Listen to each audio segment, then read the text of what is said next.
আর 2 দিন পরে আমি ঢাকা যাব।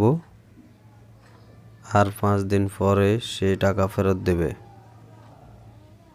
আর 10 দিন পরেই বাংলাদেশে ইংল্যান্ড টিম আসবে। আর 15 দিন পরেই মহিলা বিশ্বকাপ শুরু হবে এবং আর 20 দিন পরেই রমজান শুরু হবে।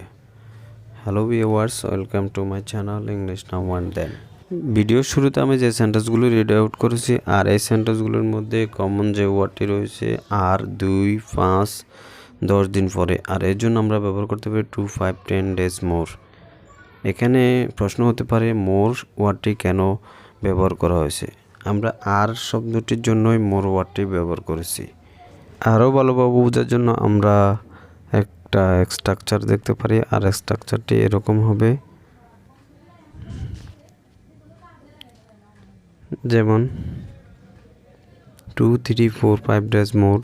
দেন আমরা অ্যান্ড ব্যবহার করব, অ্যান্ড দেন ফুল সেন্টেন্সটি অর্থাৎ সাবজেক্ট ভার্ব অবজেক্ট আমরা ব্যবহার করতে পারি। তাহলে দেখে নেওয়া যাক আজকের ভিডিওর ইংলিশ ট্রান্সলেশনগুলো। তার আগে বলে রাখি, আপনি যদি আমার চ্যানেলে নতুন হয়ে থাকেন তাহলে অবশ্যই চ্যানেলটি সাবস্ক্রাইব করবেন এবং পাশে থাকা বেল আইকনটি অন করে দেবেন। তাহলে শুরু করা যাক আজকের ভিডিওর ইংলিশ ট্রান্সলেশনগুলি। আর 2 দিন পরে আমি ঢাকা যাব। 2 days more and I shall go to Dhaka. আর 4 দিন পরে আমি চাকরিতে যোগদান করব। 4 days more and I will join the job. And next sentence are আর 5 দিন পরে সে টাকা ফেরত দেবে। 5 days more and he will return money. আর 10 দিন পরে বাংলাদেশে ইংল্যান্ড টিম আসবে। 10 days more and England team will come in Bangladesh. And also next sentence are আর 20 দিন পরে রমজান শুরু হবে।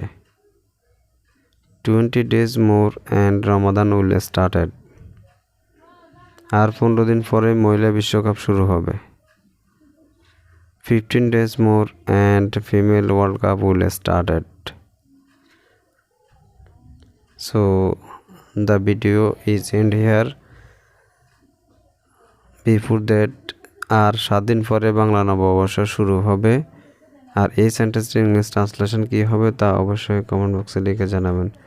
আজকের ভিডিও পর্যন্ত। Thank you all, thank you everybody. Please do like, share and comments and never mistake to subscribe this channel. Thank you.